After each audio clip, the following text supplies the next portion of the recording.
Então vamos lá, vamos conversar um pouquinho sobre relacionamento afetivo. Mas um aspecto do relacionamento afetivo que a gente vai estar falando é como melhorar aspectos que ajudam a gente manter um relacionamento saudável. E eu costumo dizer que um namoro ou um casamento é, na maior parte das vezes, um grande desafio de comunicação. Muito do que a gente vai estar falando hoje tem a ver com a nossa capacidade, a nossa dificuldade ou a nossa facilidade em lidar com a nossa comunicação e com a nossa forma de se expressar para o outro, né? Da gente se fazer entender e entender o outro também, né? O Michael, isso. A gente vai falar sobre isso, Michael, ou ganha-ganha ou perde-perde, né? Não tem muito meio termo quando a gente fala de relacionamento afetivo. Boa noite, pessoal do Portal Mia, Juliana. Bom, eu já tô tão acostumada aqui a fazer live que acaba que muitas vezes eu nem me apresento, né? Mas se tiver alguém que não me conheça, não acompanha aqui as nossas lives no Portal Mi, eu sou Carla Amaral Barros, sou psicóloga, coordenadora do Projeto Sakura. Trabalhamos com atendimento e orientação psicológica no Japão. Eu já estou no Japão há 7 anos e dentro da minha formação profissional está a terapia de casal. Então eu sou terapeuta de casal e dentro disso a gente vai estar trazendo esse assunto para a live de hoje, tá bem? O ano passado a gente conversou um pouquinho com vocês sobre como nós escolhemos os nossos parceiros ou as nossas parceiras. Não sei se alguém que está acompanhando aqui assistiu essa live, mas se não assistiu, dá para resgatar aí no Portal Mi, né, Júnior? Dá para estar buscando e assistindo, que vai ouvir um pouquinho mais detalhado sobre como é feita essa escolha do nosso parceiro. Boa noite! Então, assim, normalmente a escolha do parceiro, ela acontece na nossa vida de acordo com os aprendizados que a gente teve com os nossos pais, que é o primeiro modelo de relacionamento que a gente tem. Alguns aspectos da nossa personalidade vão interferir diretamente no parceiro que a gente vai escolher. Se nós somos pessoas inseguras, se nós somos pessoas dependentes, se nós somos pessoas que não nos valorizamos, por incrível que pareça, a tendência é buscar parceiros que também não nos valorizam. É claro que isso não aparece de uma forma tão objetiva assim no começo de um relacionamento, mas que quando a gente se dá conta pode estar envolvido aí num relacionamento abusivo, que é até o tema da nossa próxima live desse mês, né? Então, a escolha do parceiro, sabe aquela história que a gente escuta de algum amigo ou alguma amiga? Nossa, eu terminei um casamento, comecei um namoro e a pessoa é igual? Ou é muito parecida? Isso é muito comum a gente ouvir quando envolve alcoolismo, dependência química, traições, relacionamentos abusivos, mas isso também acontece em outras situações, com outras características do companheiro ou da companheira. Então, essa repetição é muito comum. O que faz com que a gente mude essa escolha repetitiva, né, do mesmo perfil de parceiro ou de parceira para um relacionamento? Uma das coisas que auxilia muito é um processo de autoconhecimento. É quando a gente começa a perceber qual é a função dessa escolha na nossa vida, né? Que é uma escolha que, por mais que seja inconsciente, vem muitas vezes para cutucar aquela falta que a gente tem, ou a falta de segurança, ou a falta de autoconfiança, ou como eu falei, a dependência, enfim. Isso acaba dificultando que os relacionamentos vão adiante, que esses relacionamentos tenham sucesso, que sejam relacionamentos que as pessoas consigam construir algo realmente duradouro, prazeroso e saudável, né? Mas existem sim as escolhas que são saudáveis e existem também as escolhas que começam com dificuldade, mas que juntos o casal consegue buscar esse ajuste, essa lapidação do relacionamento, né? E isso precisa ser feito juntos. E é sobre isso que a gente vai estar conversando um pouquinho mais hoje, tá? Eu tô vendo que tem aqui um comentário do Michael. Deixa eu ver se eu consigo abrir aqui. Muitos relacionamentos em crise aqui na nossa comunidade e um alto aumento de depressão decorrente das separações e relacionamentos tóxicos. Isso é verdade, Michael.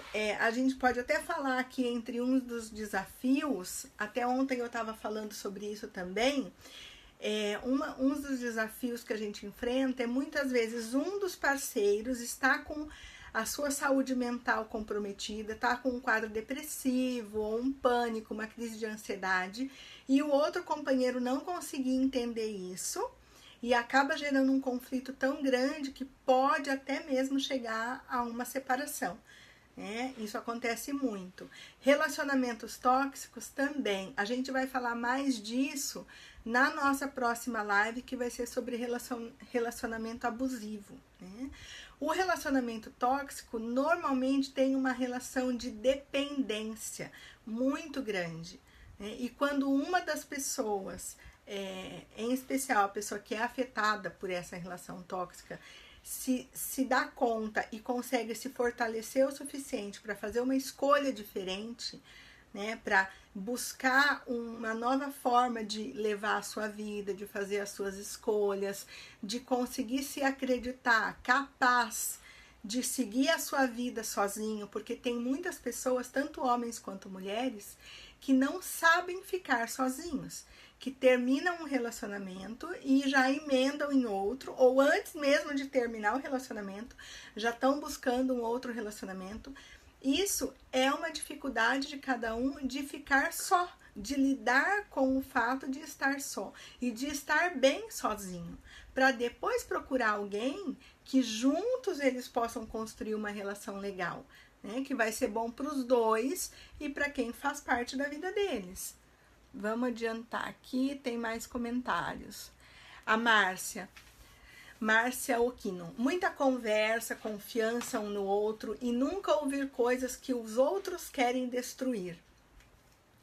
A gente, além de ter que lidar com as questões do relacionamento em si, que já passa por dificuldades, por ajustes, como eu falei, tem também o que tá fora, né? Só que quanto mais a gente se deixa contaminar pelo que tá fora, conversas, fofocas, insinuações, né? Fica mais complicado. Então, quanto mais esse casal tiver uma boa comunicação, quanto mais confiança tiver um no outro, quanto mais eles conseguirem exercitar essa capacidade de conversar, de ter humildade para reconhecer erros, de pedir desculpas, de valorizar o que o outro está fazendo, de procurar evitar situações também que possam causar algum dano ou algum constrangimento, mostrar que se importa com o outro. São sinais que vão fortalecendo esse casal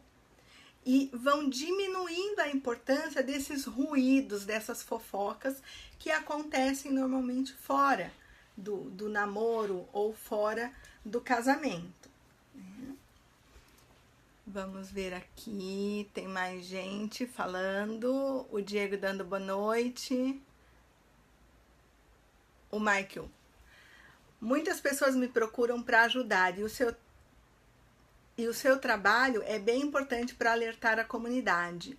Sim, Michael, é verdade. E é até bem interessante isso que você falou, porque assim, a importância até das pessoas saberem que tipo de profissional estar procurando e de acordo com qual a dificuldade que está enfrentando, né? É diferente, por exemplo, um casal estar procurando um auxílio para traçar um planejamento de vida, um planejamento financeiro, para superar uma dificuldade específica que tá atrapalhando o alcance de algo que eles gostariam de chegar, de um objetivo que eles traçaram, ou até mesmo a dificuldade em traçar esses objetivos para a família, né? Algo bem específico, eles podem estar buscando um psicólogo ou eles podem estar buscando um coach que seja especialista na área de casal. Porém, um casal que queira lidar com conflitos, um casal que esteja passando por uma situação de separação, um casal que esteja passando por situações que têm envolvimento emocional, que tenha questões emocionais atrapalhando o relacionamento dos dois, que tenham históricos familiares que estão trazendo dificuldades na construção desse relacionamento, o profissional adequado é o psicólogo. Claro que o psicólogo que tenha uma formação para esse trabalho de casal, né? Não é qualquer psicólogo. Tem psicólogos que são especialistas apenas em atendimento infantil, por exemplo. Outros psicólogos são especialistas em atendimento de adolescente. E tem os psicólogos que também se especializam em família e em casal, né? Nesse exemplo é a especialização que eu fiz, mas tem outros psicólogos de outras áreas que também têm bastante experiência com o casal, porque fazem cursos sobre esse tema, estudam, se dedicam a isso. Então, bem legal esse teu comentário, porque ajuda a orientar as pessoas que tipo de profissional buscar, né? E muitas vezes o casal se confunde também, acha que procurar um psicólogo num momento de crise é apenas para salvar o casamento. E não é apenas para salvar o casamento. Muitas vezes é para salvar a saúde mental de cada um, né? É para ajudar a resolver aquele conflito, sim, né? Mas nem sempre aquele casamento está num caminho para se manter enquanto casamento. Tem outros caminhos para se seguir. E um psicólogo de casal, um terapeuta de casal, ele tem como abordar esses temas e auxiliar o casal a passar por isso também, né? Mas isso é só um a mais aqui, porque o tema da nossa live é como melhorar o relacionamento, né? Oi, Priscila, tudo jóia? Boa noite. Vamos lá. O Michael aqui concordando, a Carmen. A Carmen, bom dia. Carmen, onde você está? A Kelly, tudo bem, Kelly? Boa noite. A Márcia, verdade, pedir desculpas. Falar de relacionamento é falar de humildade, né? É falar da nossa capacidade de reconhecer nossos erros, de valorizar nossos acertos, a nossa capacidade de olhar para o outro também, de ter empatia com o outro. O que é ter empatia? É conseguir olhar para outra pessoa com os seus olhos. Como será que essa pessoa se sente? Como será que essa pessoa está pensando essa situação? O quão difícil ou quão prazeroso está sendo isso? O quão alegre está sendo isso? Tem muitos casais, por mais que a gente se surpreenda, que a maior dificuldade é passar pelas alegrias, não é passar pelas tristezas, né? Talvez vocês aqui conheçam alguém, algum casal que passe por isso. Às vezes a gente pensa que problema para um casal é superar dificuldades, né? Ai, porque um é ranzinza, o outro é reclamão, o outro é crítico demais. Não. Muitas vezes num casamento ou num namoro, um dos parceiros não suporta a felicidade do outro. E isso na verdade, é muito triste, porque para ser casal deveria ser realmente o contrário disso. É torcer, é conquistar, é auxiliar, é estar juntos, né? Mas quando tem uma relação de dependência, principalmente, se o outro depende de mim e o outro está conquistando a sua autoconfiança, a sua maior segurança ou a sua maior conquista profissional, financeira, isso pode me assustar, né? Porque antes dependia de mim e como vai ficar agora? Então, como se eu tivesse apenas um lugar na vida dessa pessoa, que é um lugar de quem cuida, de quem provê, de quem protege, de quem dá as diretrizes de como a gente deve viver a nossa vida, né? E não é assim. Então, lidar tanto com as conquistas quanto lidar com as dificuldades são desafios importantíssimos para a gente manter uma união saudável, né? E união saudável não quer dizer união que não tem conflito. Tem conflito, sim. Tem problemas sim. A questão é como é que a gente vai lidar com eles. O que a gente vai fazer com eles e como é que a gente vai resolver isso juntos. Discordando, mas juntos, né? Buscando um ponto em comum. Tem algumas coisas aqui, vamos ver que tem mais. O Diego. Relacionamentos só podem ser construídos com muita determinação de ambas as partes. Eu tenho 11 anos de casado e continuo aprendendo diariamente. Diego, eu vou até adiantar um comentário que eu ia fazer aqui com vocês sobre isso, sabe? Eu acompanho muitos casais, às vezes na própria terapia de casal ou atendendo uma das pessoas, um dos cônjuges ou um dos namorados. E eu fico tão feliz quando eu encontro casais com muito tempo que estão juntos e que conseguiram construir essa capacidade que você está fazendo, de aprender diariamente, né? De ter uma boa vontade com o outro, de desenvolver uma tolerância com o outro, mas não é uma tolerância para ser pisado pelo outro, não é uma relação abusiva, é uma tolerância de respeito, é uma tolerância de demonstração de amor, de demonstração de afeto. Então, bem legal. A Márcia, fora tem aquele que tem ciúmes, agressão. Ciúmes nem adianta continuar. Márcia, o ciúmes, ele tem várias formas de manifestação e vários níveis também no relacionamento, né? Um ciúminho pode até ser um temperinho gostoso. Ai, tal, tá olhando. Mas não precisa virar uma discussão, não precisa virar um conflito, não precisa virar um motivo para questionar a qualidade da relação, se vale ou não vale a pena aquela relação, porque isso é falta de confiança. E aí passa tanto pela insegurança de algumas pessoas que imaginam situações, né?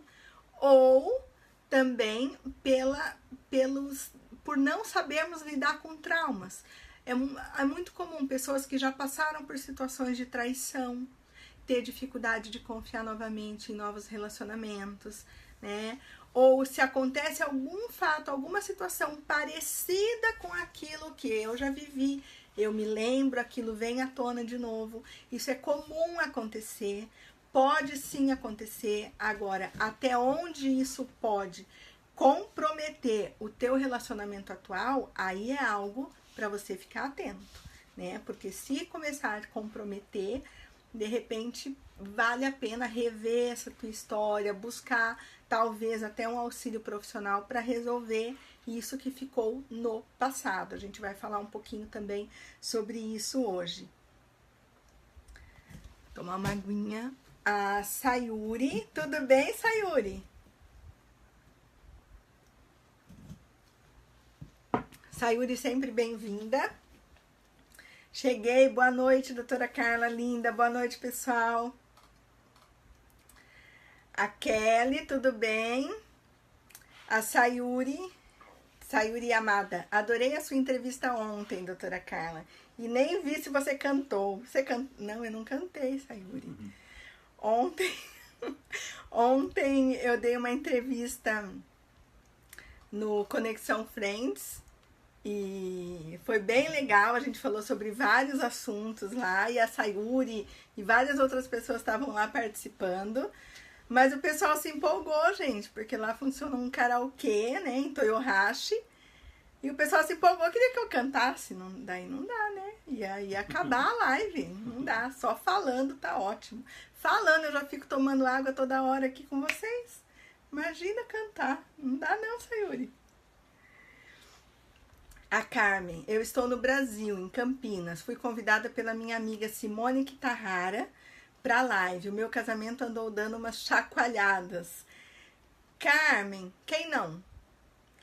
Quem não teve um casamento ou um namoro que deu umas chacoalhadas, não é mesmo? Chacoalha, mas a gente se ajeita de novo, né? Ajusta as coisas, muda algumas coisas de lugar para dá mais solidez, né, para a relação. O Michael. O que eu vejo na minha área muitas vezes, e o ponto em que eu ajudo mais os meus clientes, é que eles quase nunca se comunicam da forma mais eficiente, por causa dos sistemas representacionais que cada um carrega. E quando eu alinho esses tópicos, eles começam a se entender melhor. É o que eu falei, Michael, a questão de comunicação é algo muito importante num relacionamento, né? E existem muitas técnicas que podem auxiliar no aprimoramento dessa comunicação. A gente vai falar um pouquinho mais sobre isso hoje. O Wellington, boa noite, tudo bem? O Gomes, a Márcia, obrigada pelo seu comentário. A Sayuri dizendo que eu devia ter cantado, mas até parece, né? Quem dera eu pudesse. Vai, que eu não era nem psicóloga, gente. Não, né? Não vamos mexer em time que tá ganhando, né? Se tá dando certo como psicóloga, a gente fica aqui. Tá legal? Bom, pra gente continuar, então, a nossa linha de raciocínio. Todo relacionamento, ele passa por várias fases. Faz parte de todo relacionamento isso. Tem algumas etapas que acaba que a gente passa. Alguns passam mais rápido, outros passam mais demorado. Como assim, Carla? Bom, primeiro tem a fase do encantamento, né? Que diz muito respeito à paixão, né? Onde a gente idealiza a pessoa, a gente vê a pessoa ideal, aquilo que a gente gostaria de ter, e não exatamente a pessoa que é. E aí, nessa fase do encantamento, que é aquela fase da conquista, em que esses dias mesmo eu estava atendendo uma pessoa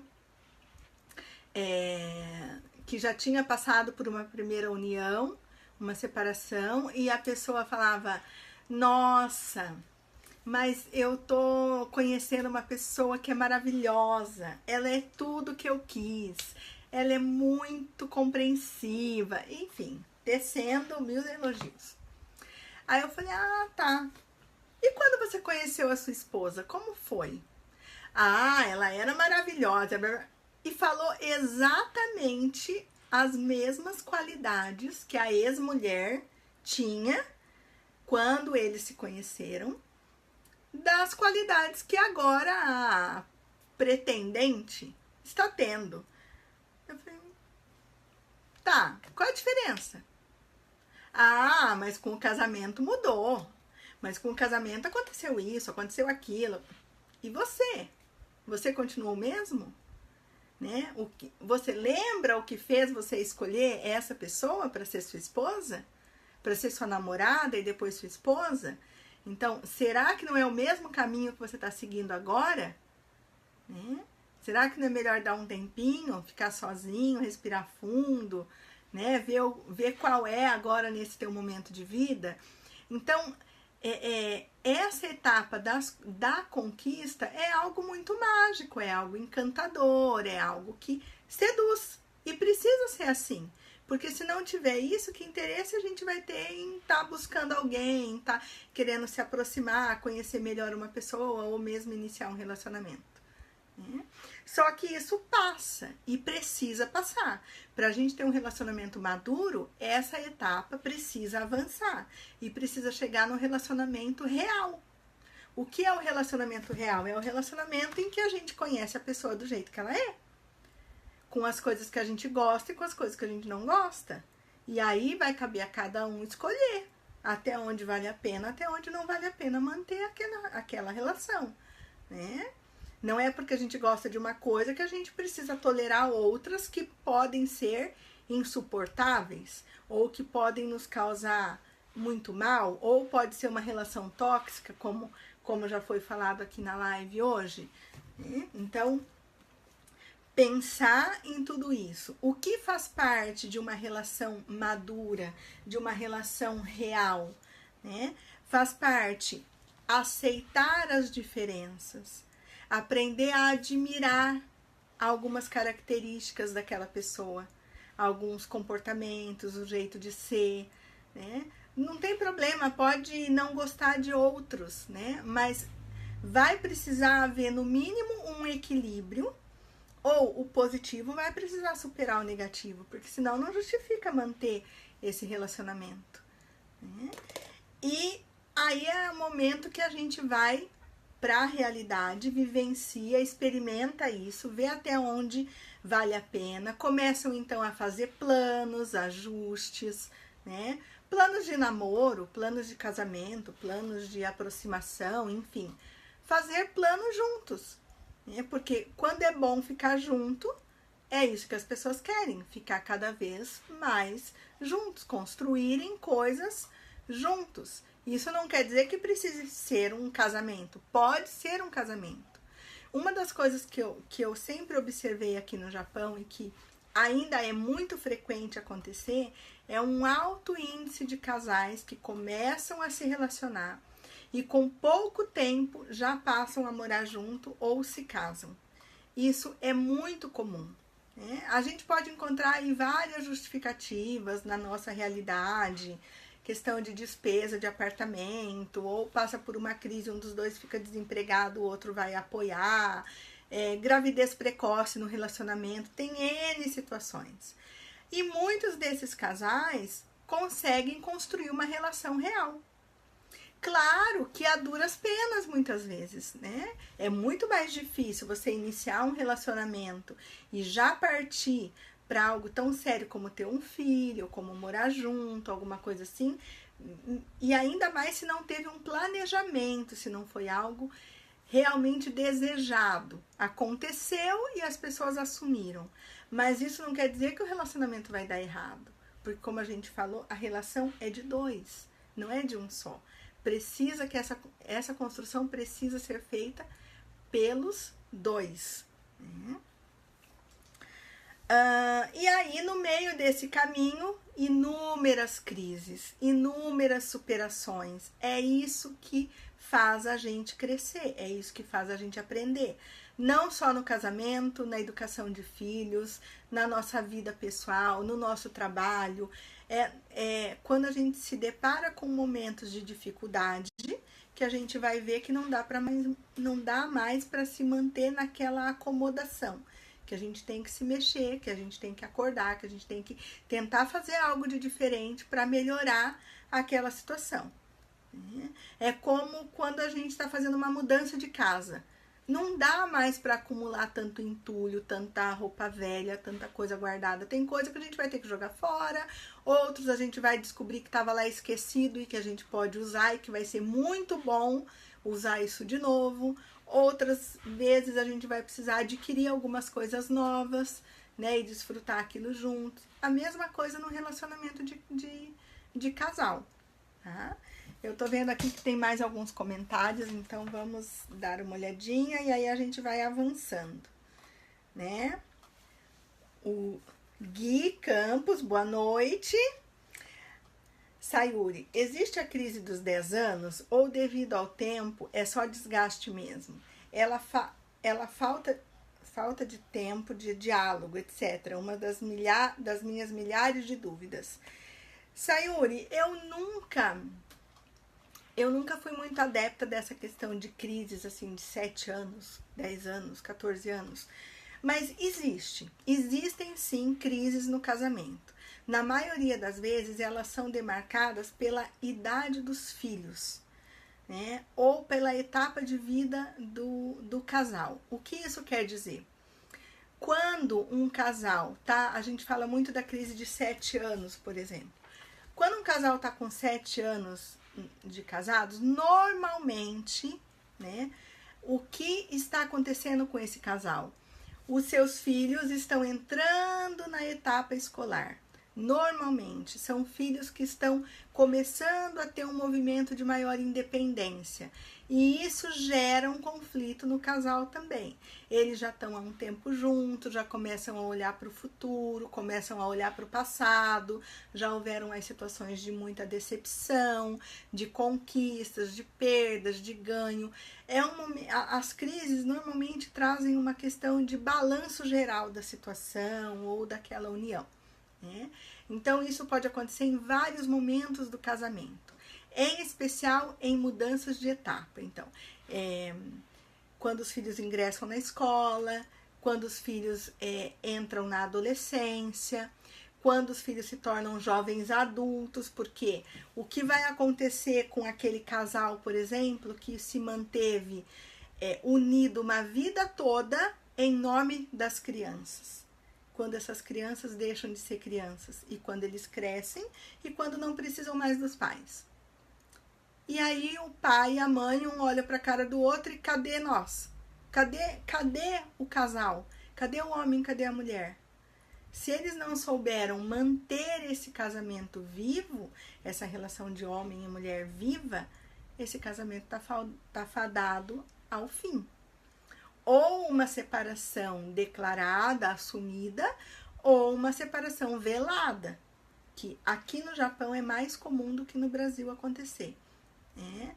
É a separação em que se mantém na mesma casa, muitas vezes nem contam para os filhos que estão separados, não contam para a sociedade em geral e vive uma vida de faz de conta, né? Em que apenas os dois sabem ou apenas as pessoas ali de dentro de casa que ficam sabendo. Então isso é muito comum acontecer aqui no Japão e pode trazer também muitos problemas emocionais, tanto para os filhos quanto para um dos cônjuges. O diálogo, Sayuri, é uma das coisas que mais ajuda, né? Que mais ajuda, mas não é só isso, né? Natalia Kemi, não sei se é Nathalie ou Nathalie. O que eu faço quando o marido mantém relações virtuais com várias mulheres? Deixa uma delas postar a foto dele e dela na apresentação do Facebook. Conversei com ele, ouvi ele dizer, o que tem? Deixa ela. Então, eis um assunto bem comum com o qual as pessoas me procuram. É muito comum algumas mulheres entrarem em contato comigo pedindo ajuda ou pedindo atendimento pro seu esposo em função de relacionamentos virtuais. Isso acontece, algumas vezes o esposo aceita, porque tem algumas situações que realmente esse homem já perdeu o controle do que ele está fazendo ali na internet e de qual é a relação que ele tem com essas mulheres, porque algumas vezes é uma traição realmente, embora seja virtual, é uma traição. Eu não estou falando que seja o seu caso, eu estou dizendo que tem situações que são traição, tem situações que apenas o homem se delicia com a situação de conversar ou de assistir alguns vídeos, algumas situações assim, mas isso traz um dano muito grande para o casamento e compromete a confiança, principalmente. Né? Então, é muito comum alguns casais ou algumas mulheres me procurarem com esse tipo de queixa.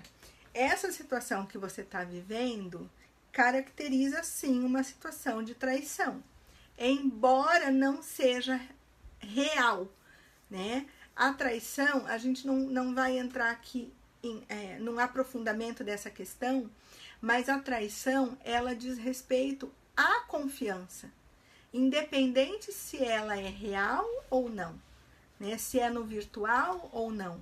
É o tipo de vínculo que ele teve com essa pessoa, é o tipo de relação que desenvolveu com essa, é até onde chegou isso, né? Então, se teve uma exposição dele, que é seu marido, da imagem dele numa página, num perfil de internet, isso causa sim algo bem mais complexo que vocês, enquanto casal, se quiserem manter esse casamento de uma maneira saudável, de uma maneira mais tranquila, vão precisar aprender a lidar com isso, resolver essa situação, né? A questão da traição é do entendimento de cada casal. Tem casais que lidam muito bem com isso. Quem somos nós para questionar se um casal lida com traição e isso não afeta a vida deles e eles julgam que tem qualidade de vida com isso e que não compromete a relação que eles têm? Ok, é a vida deles. Mas nem sempre um casal vai saber lidar bem com isso, né? É a maioria que não sabe lidar com essa questão da traição. Nós estamos numa sociedade que que é monogâmica. Então, é realmente uma situação mais complicada e que afeta e que pode sim trazer o rompimento de muitos casamentos, de muitos relacionamentos. A Esther me dando um oi, a Sayuri, obrigada, eu que agradeço. Então vamos lá. Uma outra característica que a gente, uma outra característica não, outros tipos de relacionamento, né? Eu falei que aqui no Japão é muito comum, mais comum do que no Brasil, os casamentos, os relacionamentos iniciarem muito rapidamente. E talvez muito rapidamente eles começarem a morar juntos, terem filhos, alguma coisa assim. Mas tá cada vez mais comum, não só no Japão, no Brasil também, o casamento de segunda união ou de terceira união. Isso tá cada vez mais comum. E esse tipo de relacionamento, ele traz algumas questões diferentes. É bem diferente iniciar um relacionamento depois de uma separação, depois de já ter tido uma experiência de vida, de um casamento ou de uma união estável, né, de você ter morado junto com uma pessoa, do que você nunca ter vivido isso.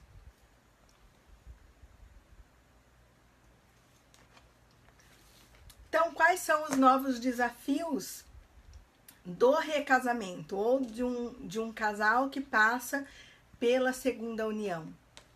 Né? Alguns deles, né? Os filhos, acho que uma colega minha fez um comentário que eu acho que é bem verdadeiro. Ela falou assim: Carla, quando nós éramos jovens, a gente tinha que enfrentar os nossos pais. Agora a gente tem que enfrentar os nossos filhos. Né? Muitas vezes é isso que acontece mesmo. Dependendo da idade dos filhos e do momento de vida desse casal, um dos primeiros desafios é lidar com a aceitação dos filhos desse novo relacionamento.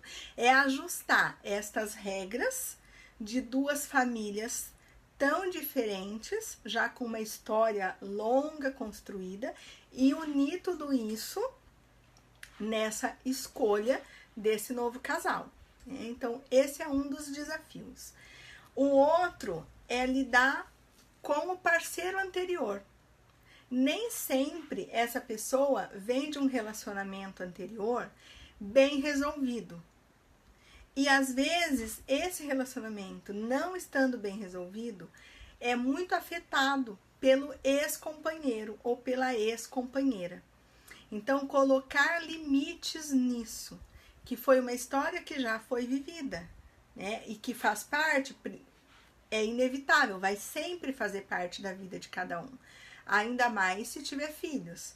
Agora, quais serão os limites, o que é permitido, o que não é permitido, se é uma relação invasiva, quer dizer, se é uma relação que invade o espaço desse novo casal, ou se é uma pessoa, no caso, né, que não invade, que respeita isso, ok? Né? Tem assuntos em comum, tem coisas em comum, tem uma história em comum. Então, esse também é um desafio. E lidar com os traumas, como eu falei, né? De ter vivido situações difíceis, ou situações de falta de confiança, ou situações de traição, de grandes decepções.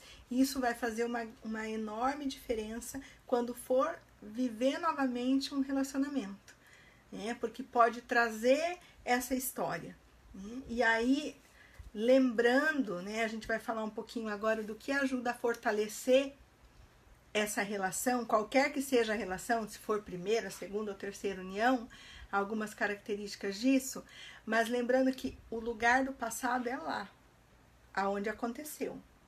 Né? Cada pessoa tem a sua história de vida, cada pessoa tem o seu passado, tem as suas tristezas, as suas lamúrias, as suas conquistas, os seus aprendizados. Vem tudo junto? Vem tudo junto. Mas nem tudo precisa estar presente, porque não pertence ali a essa nova relação que está sendo construída. Pertence ao que você viveu, né? A não ser que você esteja vivendo uma escolha repetitiva, que individualmente você precisa resolver isso para aprender a escolher melhor. Aí é uma questão sua e não do casal que você tá formando, tá? Deixa eu ver se tem mais algo aqui. A Sayuri. Eu fiquei 2 anos e meio sozinha porque queria me encontrar. Conheci meu atual pela internet aqui no Japão e começamos a morar juntos depois de 2 meses de namoro e estamos juntos há 11 anos. Temos nossas crises, mas foi a melhor escolha que fizemos. Apesar do que temos passado, estamos tentando juntos. Sayuri, legal por compartilhar, tá? A sua história. Obrigada pela confiança, né? Eu acho que esse exemplo que você tá dando é exatamente o que eu falei agora há pouco. Né? De que iniciar um relacionamento ou iniciar uma união recentemente, com pouco tempo de se conhecer, nem sempre quer dizer que vai dar errado, né? Assim como o teu exemplo, eu conheço muitos casais que conseguem sim avançar, que aprendem, que se mantêm juntos, que constroem uma história, que aprendem a construir algo importante juntos, né? Então, eu acho que esses exemplos como o seu são importantíssimos até para ilustrar coisas que vão ajudar outras pessoas que estão aqui assistindo a live e querendo aprender com isso, ok? Vamos continuar então.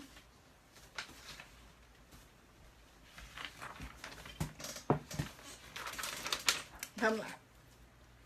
Então, o que ajuda a fortalecer e superar as dificuldades e diferenças numa união, num casamento ou num namoro?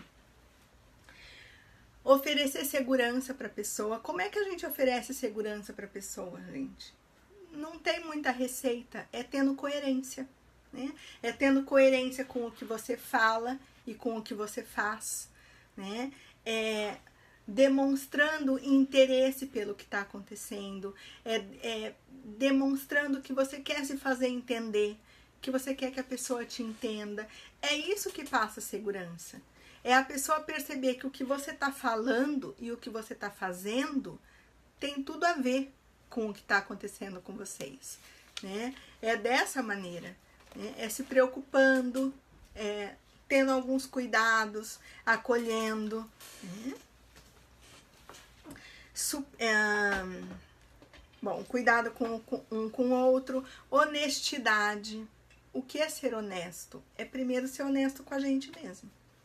Se a gente não consegue identificar um sentimento verdadeiro, um comportamento que vai fazer com que essa pessoa olhe para mim e veja o quanto vale a pena a gente estar junto, o quanto é legal a gente estar junto, né? É ter humildade para poder reconhecer que eu errei, que eu pisei na bola, que eu não era assim que eu queria falar, que era de tal jeito, vamos conversar.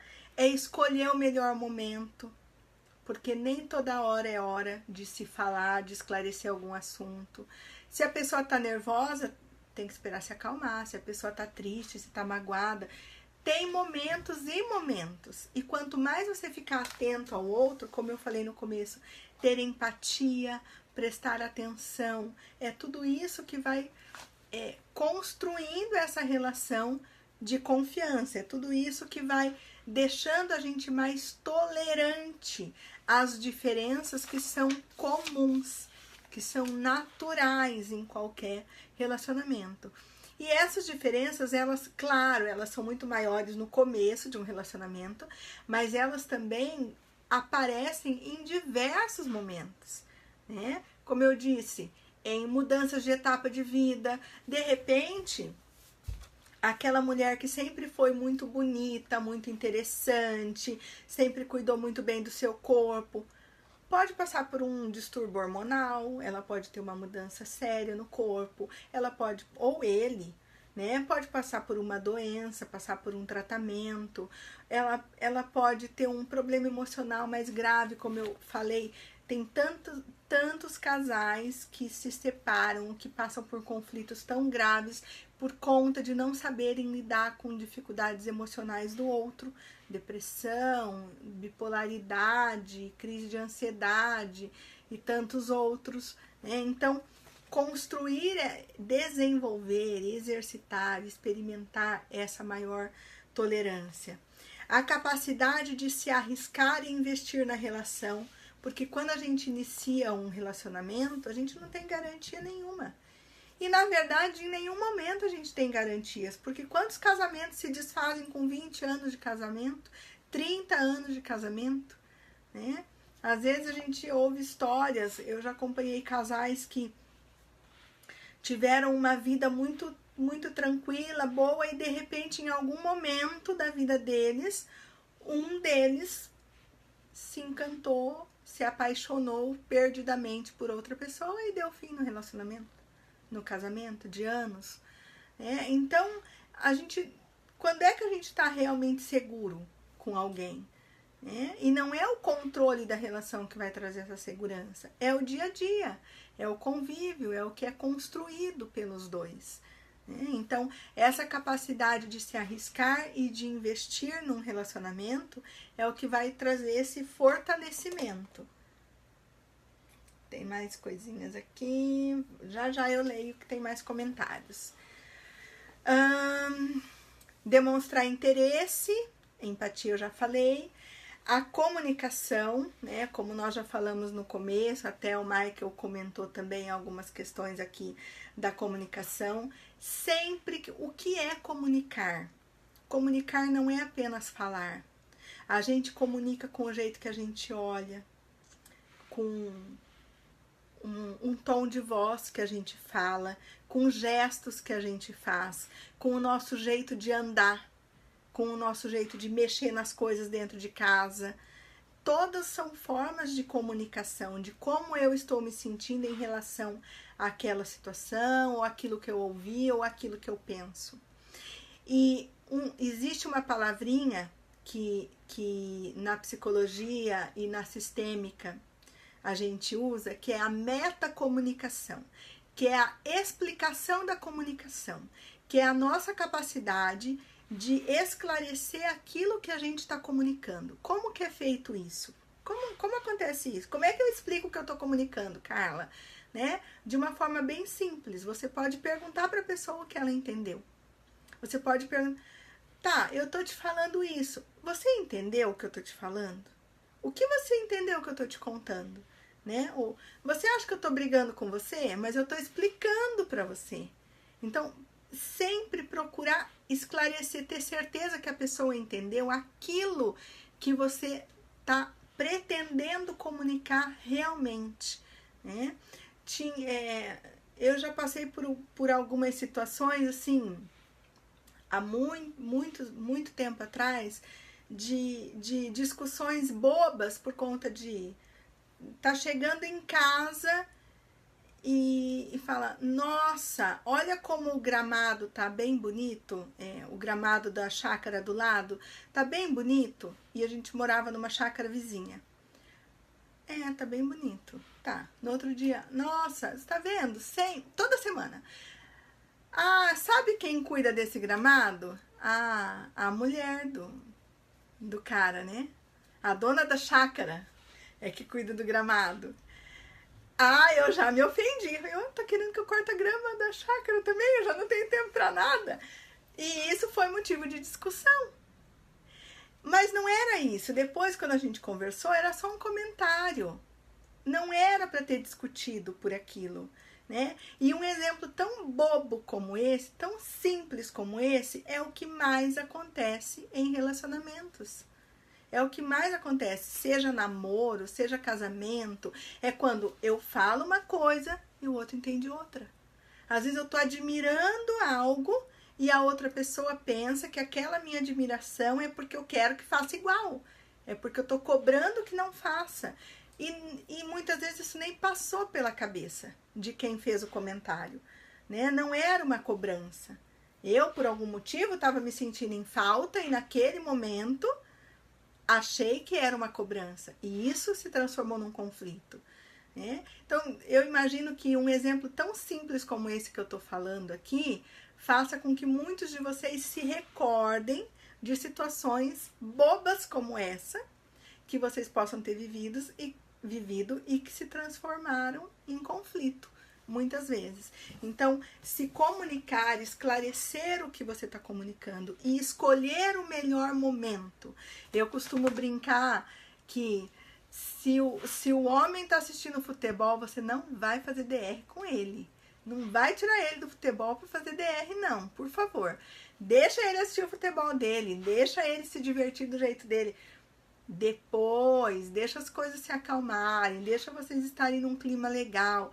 Aí vocês vão conversar sobre aquele incômodo, sobre aquela situação. A mesma coisa o homem. Então, isso é prestar atenção no outro. Isto é conhecer o outro. Isto é se importar também com a pessoa que está do seu lado. Relacionamento não é competição. Eu acho que eu já citei aqui numa outra live, mas eu vou citar novamente, que é um exemplo que eu sempre dou, que é o jogo de frescobol e o jogo de tênis. Num relacionamento, ou os dois ganham, ou os dois perdem. Não tem como um ganhar e o outro perder.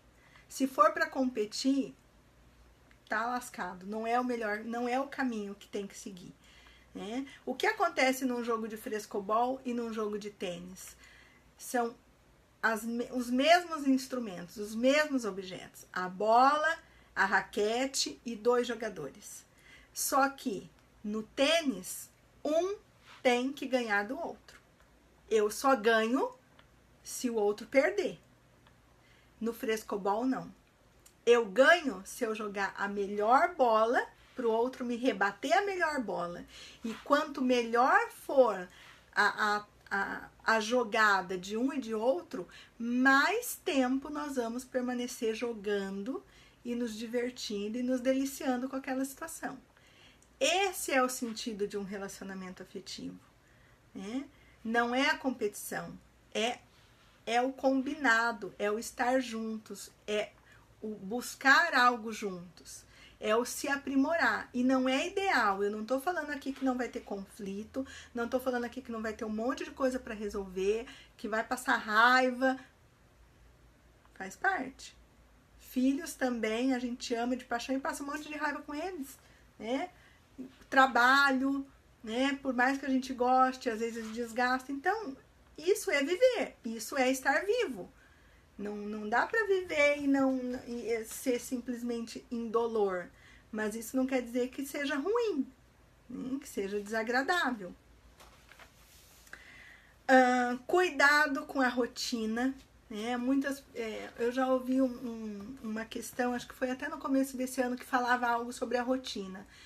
Que muitas pessoas se queixam, a rotina acabou com o meu casamento. Não, rotina todo mundo tem. O problema não é a rotina, o problema é o que a gente faz com ela. Não quer dizer que a gente tenha que reinventar a roda todos os dias, fazer algo diferente todos os dias, mas encontrar prazeres, encontrar satisfação nas pequenas coisas, em estar juntos, inclusive em resolver problemas, em conquistar coisas, né? É a motivação do dia a dia. A rotina, ela não deve ser o veneno, ela deve ser o a mais. Pra gente caminhar aqui pra finalizar, vamos ver. A Sayuri fez um comentário. Mas estamos tentando graças a você. Nossa, Sayuri!